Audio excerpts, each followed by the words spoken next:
G'day guys and girls, and welcome back to Sidequest Gaming, where we take a look at both old games and new to try and uncover some of those little hidden gems you might want to give a crack and try it for yourself. Today we're taking a look at not a hidden gem, just an amazing piece of game design that's been around for ages that everyone knows about and loves to some extent. Planescape Torment. It's one of those original RPGs that, you know, really sets a scene and kind of started a bit of a cult following for the whole CRPG kind of landscape and storytelling. We're going to dive in for about 20 to 30 minutes because even though this is one of those really famous games that, you know, everyone does know about to some extent, there are people out there who haven't had the opportunity to play through this game yet. And I was kind of one of them in that I did not have the opportunity, or I just don't know why, but I didn't play this game in its heyday. I played it much later. I played it probably about 5 or 6 years ago now, and I fell immediately in love. It's incredibly old, it's incredibly janky, but God, is it a good story. So let's dive in. We are just going to go, we're going to go enhanced, and we are going to create our character here. So we are the nameless one. We are an undead character who cannot remember who he is. We can go down all kinds of different routes here around strength, wisdom, intelligence, dex, charisma, so on and so forth.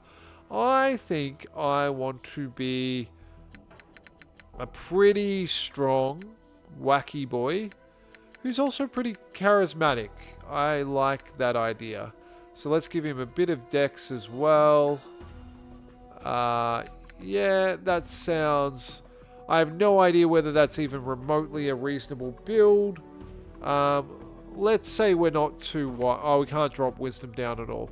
Yep, whatever. Let's do that. We're going to be strong, we're going to be really suave, and we're pretty quick.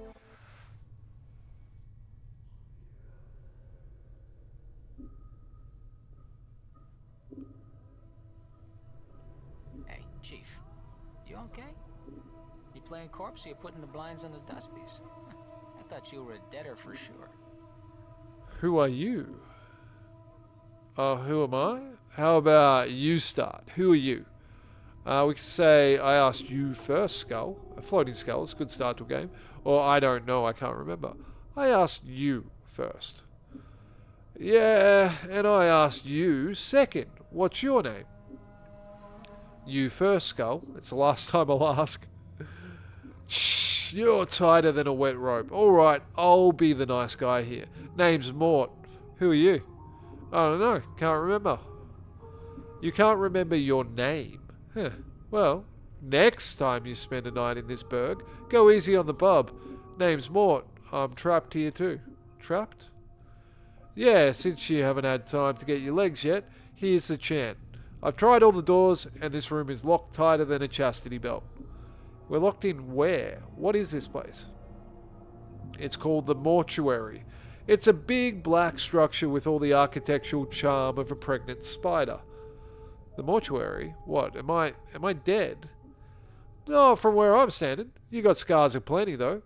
Looks like some Burke painted you with a knife. All the more reason to give this place the laugh before we get carved up. Before whoever carved you up comes back to finish the job. Scars? How bad are they? Well, the carvings on your chest aren't too bad, but the ones on your back... Mort pauses. Say... Looks like you got a whole tattoo gallery on your back, Chief. Spells out something. Tattoos on my back? What do they say? Heh. Looks like you come with directions. Mort clears his throat. He doesn't have a throat, he's a skull. Let's see.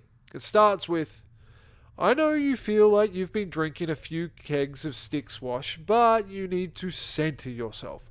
Among your possessions is a journal that'll shed some light on the dark of the matter. Farod can fill you in on the rest of the chant, if he's not in the dead book already. Farod? Does it say anything else?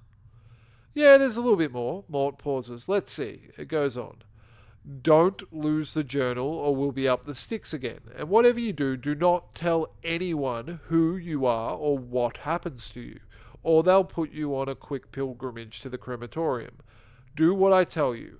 Read the journal, then find Farod. No wonder my back hurts. There's a damn novel written there. As for the journal I'm supposed to have with me, was there one with me when I was lying here? No, you were stripped to the skins when you arrived. Besides, looks like you got enough of a journal on your body. What about Farod? Do you know him? Nobody I know, but then again, I don't know many people. Still, some Burks got to know where to find Farod. Once we get out of here, that is. How do we get out of here? Well, all the doors are locked, so you need to get the key. Chances are one of the walking corpses in this room has it. Walking corpses? Yeah, the mortuary here. The mortuary keepers use dead bodies as cheap labor. The corpses are dumb as stones, but they're harmless, and they won't attack you unless you attack first. Is there some other... We can ask if there's some other way, or so I should just attack them. Let's ask if there's some other way. I don't want to just kill them for the key. What, you think it's going to hurt their feelings? They're dead.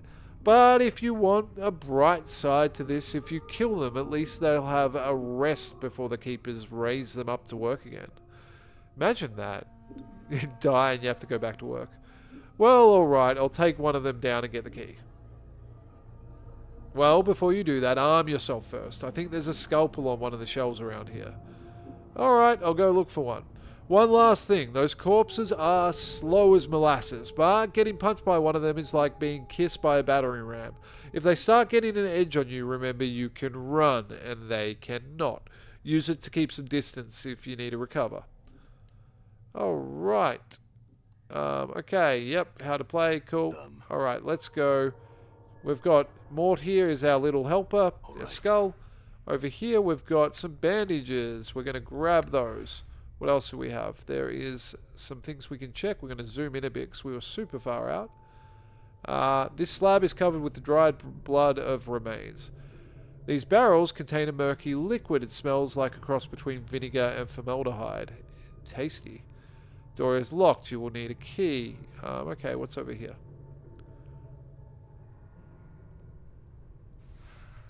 A scalpel. Excellent. Alright, thanks for the advice. Alright, you found the scalpel. Now get on those corpses. And don't worry, I'll stay back and provide valuable tactical advice. Maybe you could help me, Mort. I will be helping you. Good advice is hard to come by. I meant helping attacking the corpses. Me? I'm a romantic, not a soldier. I'll just get in the way. When I attack this corpse, you better be right there with me, or you'll be the next thing I plunge this scalpel in. Alright, I'll help you. I'm glad we understand each other. Time to introduce these corpses to the second death, then. Okay. Cool, so let's first go into our inventory. We've got an eyeball here. We can equip a scalpel. So what are the things that we can...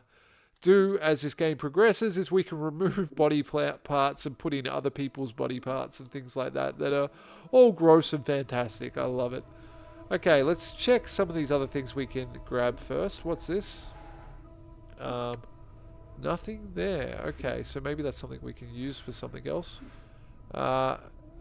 Like the other corpses in the room, this one's covered in blood and completely gutted. Okay, there's some zombie workers. I just want to check the room a bit before we start killing everyone. More gates. Alright, looks like kill time is the start. Alright, who are we going to pick first? This guy over here. Maybe we can talk to him, see what he says. The corpse stops and stares blankly at you as you approach. The number 782 is carved into its forehead, and its lips have been stitched closed. The faint smell of formaldehyde emanates from the body. I'm looking for a key. Do you happen to have one? Let's just examine him. He's not going to talk to us. The corpse looks like the one with the key. It is holding it tightly in its left hand, its thumb and forefinger locked around it in a death grip. It looks like you need to hack the corpse's hand off to free the key. I need that key, corpse, but looks like you're not too long for the world. Okay. Whoa, okay. We are stabbing away. Where is Mort? Get in there, Mort. Okay. We got him and we've got the key. Nice, but I don't think I want to leave any of these corpses alive. The corpse's head lolls back and forth on its shoulders. Judging from the angle of his neck, it looks like the man may have been hanged. The number 825 has been painted on the side of his head. It was great talking to you. Farewell. Let's stab him. See that? There we go. He's dead. We got some experience and we got a bandage. Nice. Let's go talk to this one. The shambling corpse looks like it has been dead for several years. The skin on his forehead is peeled back, revealing a chalk white skull. Someone has chiseled the number 569 into the exposed bone. Alright, well, you're gonna go down too. Alright, helps that we're super strong. And another bandage. Okay, we got bandages, we're getting experience. Let's open... Oh, I lost the key. Psst, some advice, Chief. I'd keep it quiet from here on. No need to put any more corpses in the dead book than necessary, especially the femmes. Plus, killing them might draw the caretakers here. I don't think you mentioned it before, but who are these caretakers? They call themselves the Dustmen. You can't miss them. They have an obsession with black and rigor mortis on the face. They're an addled bunch of ghoulish death worshippers, but they believe everybody should die, sooner better than later. I'm confused. Why do these dustmen care if I escape? Weren't you listening? I said the Dusties believe everybody's got to die, sooner better than later. You think the corpses you've seen here are happier in the dead book than out of it? The corpses I've seen here, where did they all come from? Death visits the plains every day, Chief. These shamblers are all that's left of the poor sods who sold their bodies to the caretakers after death. Before you said something about making sure I didn't kill any female corpses. Why? What? Are you serious? Look, Chief, these dead chits are the last chance for a couple of hardy bashers like us. We need to be chivalrous. No hacking them up for keys, no lopping their limbs off, things like that. Last chance, what are you talking about? Chief, they're dead. We're dead. See where I'm going? No, I don't actually. Chief, we already got an opening line with these limping ladies. We've all died at least once. We'll all have something to talk about. They'll appreciate men with our kind of death experience. Wait, didn't you say before that I'm not dead? Well, alright, you might not be dead, but I am. And from where I'm standing, I wouldn't mind sharing a coffin with some of those fine, sinewy cadavers I see here. Mort starts clacking his teeth as if in anticipation. Of course, the caretakers would have to part with them first, and that's not likely. Okay, who are these caretakers again? Where did all the corpses come from? Alright, I'll try to remember that. Okay, alright, we'll try to remember it. Look, Chief, it's obvious you're still a little addled after your kiss with death, so I got two bits of advice for you. One, if you got questions, ask me, alright? Alright, if I have questions, I'll ask you. Second, if you're half as forgetful as you seem to be, start writing stuff down. Whenever you come across something that might be important, jot it down so you don't forget. If I had that journal I was supposed to have with me, I'd do that. Start a new one then, Chief. No loss. There's plenty of parchment and ink around here to last you. Yeah, alright. Couldn't hurt. I'll make a new one then. Use it to keep track of your movements. If you ever start to get cloudy on important things, like who you are, or more importantly, who I am, use it to refresh your memory. Alright, cool. Updated my journal. We have a journal. What about this guy? The shambling corpse gazes at you with vacant eyes. Her skin is paper thin, almost wispy. It's like someone draped a sheet of cobwebs across her frame. The number 594 has been scratched into her forehead with charcoal pencil. So, doing anything later? The corpse continues to stare at you. Farewell then. Psst, you see the way she was looking at me, huh? You see that? The way she was following the curve of my occipital bone? What are you talking about? What, are you blind? She was scouting me out. It was shameless the way she wanted me. Alright, whatever more. Let's go. Love his character already. Like, he's just he's hilarious. Alright, what do we got over here? Let's leave the zombie workers alone for a bit. We can talk to all of them. One of the beautiful things about this game is every character, every NPC, everything, everyone has a purpose, everyone has a story, everyone has something that you can interact and do with them. It's a very, very deep game. And I guess now's the time to talk about some of the unique mechanics in this game, and that whenever you die, your character is immortal. So whenever you die, you just kind of respawn or wake up in a new area. And so like death is a huge mechanic in this game. It's not something, it's not a fail state. So you often will, like there are ways that you solve puzzles and problems by letting things kill you or by committing suicide and stuff like that. And it's just a really unique take on an RPG system. Okay. I think I got some like knuckle dusters there. I did fist irons. So they do 2 to 4 crushing damage, speed 1. And the scalpel does 1 to 3 piercing. So we're going to have that in a spare weapon, but we're going to have our knuckle dusters will be our main one, I think. And what about this logbook?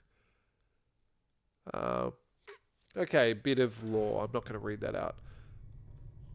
Let's go talk to Dal with the big book over here.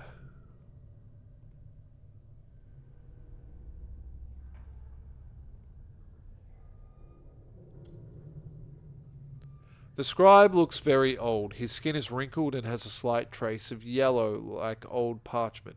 Charcoal grey eyes lie within an angular face, and a large white beard flows down from the front of his robes like a waterfall. His breathing is ragged and irregular, but even his occasional coughing does not slow down the scratching of his quill pen. Greetings. Whoa, Chief, what are you doing? I was going to speak with the scribe. He might know something about how I got here. Look, rattling your bone box with the dusties should be the last thing. Before Mork can finish his rant, the scribe begins coughing violently. After a moment or two, the coughing spell dies down, and the scribe's breathing resumes its ragged wheeze. And we especially shouldn't be swapping the chant with these sick dusties. Come on, let's leave. The quicker we get out, give this place a laugh, the better. Before Mork can finish, the scribe's grey eyes flicker to you. The weight of years hang heavy upon me, restless one. He places down his quill. But I do not yet count deafness among my ailments. Restless one? Do you know me? Know you? There's a trace of bitterness in the scribe's voice as he speaks. I have never known you, restless one. No more than you have known yourself. He is silent for a moment. For you have forgotten, have you not? Who are you? As always, the question, and the wrong question, as always. He bows slightly, but the movement suddenly sends him into a bout of coughing. He pauses for a moment, catches his breath. I am Dal. Okay, perhaps you can answer some questions for me, Dal. Updated my journal. Very well, what did you want to know? What is this place? You are in the mortuary, restless one. Again, you have come. Before he can finish, Dal breaks into a fit of coughing. After a moment, he calms himself, and his breathing resumes its ragged wheeze. This is the waiting room for those about to depart the shadow of life. Tell me about the mortuary. This is where the dead are brought to be interred or cremated. It is our responsibility as dustmen to care for the dead, those who have left the shadow of life and walk the path to the true death. Dal's voice drops in concern. Your wounds must have exacted a heavy toll if you do not recognize this place. It is almost your home. Shadow of life, we can ask about? Yes, a shadow. You see, restless one, this life, it is not real. Your life, my life, they are shadows, flickerings of what life once was. This life is where we end up after we die, and here we remain, trapped, caged, until we can achieve the true death. True death? True death is non-existence, a state devoid of reason, of sensation, of passion. Dal coughs, then gives a ragged breath, a state of purity. We can say, sounds like oblivion. Why would anyone want that? Is it worse than remaining in the shadow of what life once was? I think not. Okay. Let's ask a bit more about the mortuary.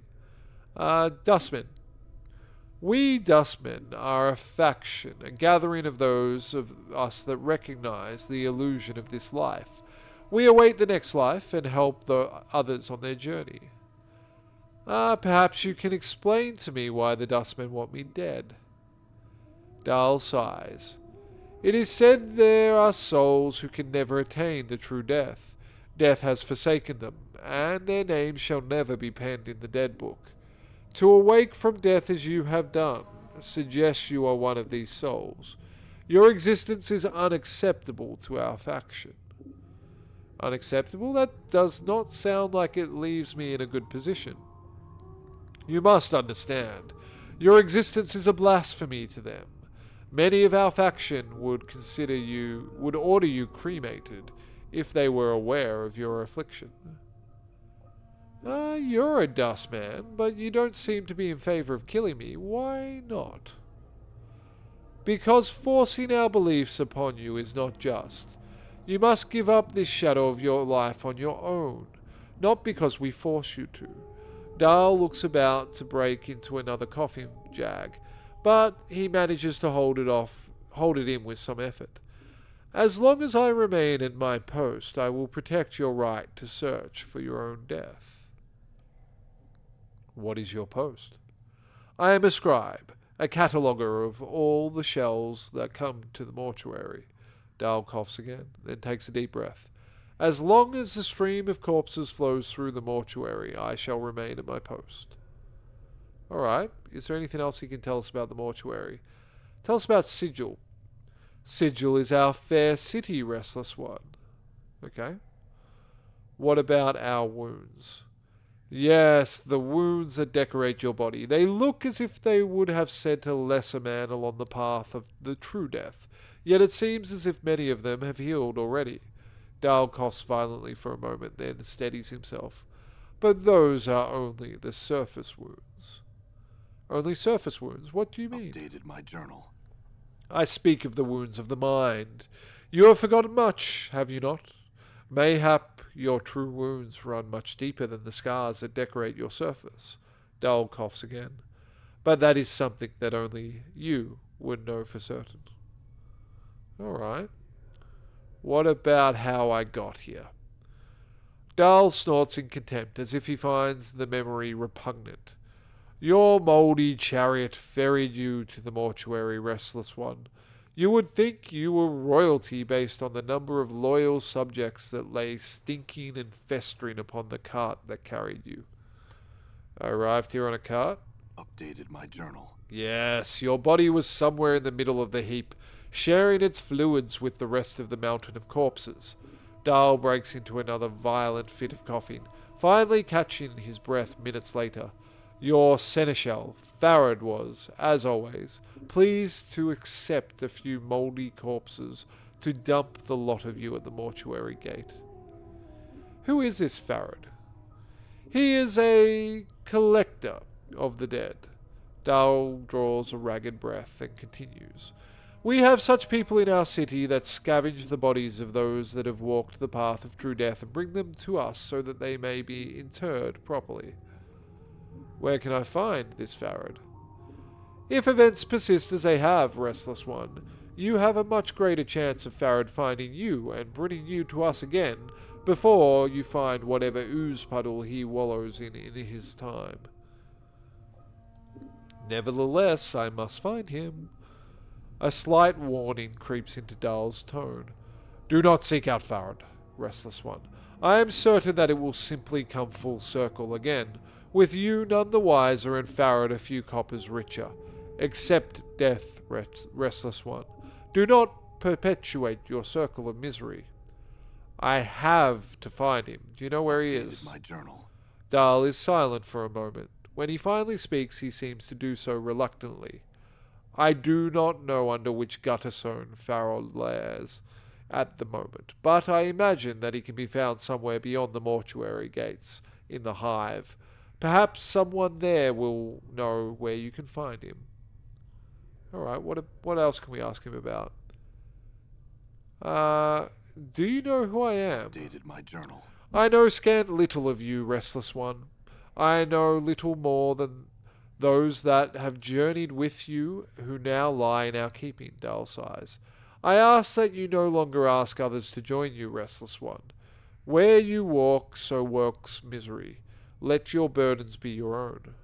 There are others who have journeyed with me, and they are here. Updated my journal. Do you not know the woman's corpse interred in the memorial hall below? I had thought she had travelled with you in the past. Dal looks like he's about to start coughing again, then catches his breath. Am I mistaken? Where is her body? The Northwest Memorial Hall on the floor below us. Check the biers there. Her name should be in one of the memorial plaques. Mayhap that will revive your memory. Mayhap I will go find her. I have a few other questions. You sound ill. Are you not well? I am close to the true death, restless one. It will not be long before I pass beyond the eternal boundary and find the peace that I have been seeking. I tire of this mortal sphere. Dal gives a ragged sigh. The plains hold no more wonders for one such as I. Are you certain there might be some way I can help? I do not wish to live forever, nor live again, restless one. I could not bear it. All right, farewell, Dal. As you turn to leave, Dal speaks. Know this, I do not envy you, restless one. To be reborn as you would be a curse that I could not bear. You must come to terms with it. At some point your path will return you here. Dal coughs, the sound rattling in his throat. It is the way of all things of flesh and bone. Then perhaps we will meet again, Dal. All right. So, believe it or not, we're actually coming to the time where this is the end of the video, and we have barely scraped the surface of Planescape Torment. But one of the things that I was hoping that I would show off, which I believe I may have, is the depth of the dialogue and the story. It is so well written. The character and the world building in this game is phenomenal, and the length of story and options that you can go through in each dialogue tree is immense. Just interacting with some characters will take you hours to just work through the different dialogues and choices you have. Now, I know for some people that can be tedious or hard, particularly when this is an older game that is not voice acted, but I cannot stress enough how great a story this is told. Now, it is older, you know, it is a bit antiquated. Witcher 3, games like this have phenomenal stories as well, but this is quite a unique tale that blends not only fantastic storytelling, but the mechanics play a pivotal role in how that story is told. And your playthrough, like when you completely reinvent your character and become a thief or become a mage, because that is part of what happens in this story. You kind of kill yourself, come back as a different build, kind of respec, and you do this over and over and over again. Provides a really quite a unique experience that I haven't really experienced anything quite similar in an RPG, which is why this game did gain such kind of a cult following and such a I guess such a resounding place in the history of gaming. And I know I'm really singing in its praises and I'm talking it up, but I personally believe that it's worth your time in that way for the story alone. The mechanics can be a bit janky, some things really take a while to get used to, but it is worth learning and experiencing. The graphics, like, one of the things about these old games, these old CRPGs, is that even though the graphics are not necessarily amazing, the kind of the isometric 2D element means that they hold up surprisingly well in the modern era, because it's not 3D, it doesn't age in the same way, so it still looks, in my opinion, great. A little bit janky, but great. Anyway, this has been Sidequest Gaming. Thank you so much for spending the time with me. I know we only scratched the tiniest bit of the surface of Planescape Torment. This is one of those games that you really almost need to do a full playthrough to a let's play to really appreciate the depth of the story. But I did want to share it. I'm looking at all different games, old and new, hidden gems and the like, and I feel like this is one of those ones that if you've missed, you really need to be able to give a shot. Have an amazing day. As always, I'll catch you in the next one, and please consider liking and subscribing if you have not done so already. See you later. Bye.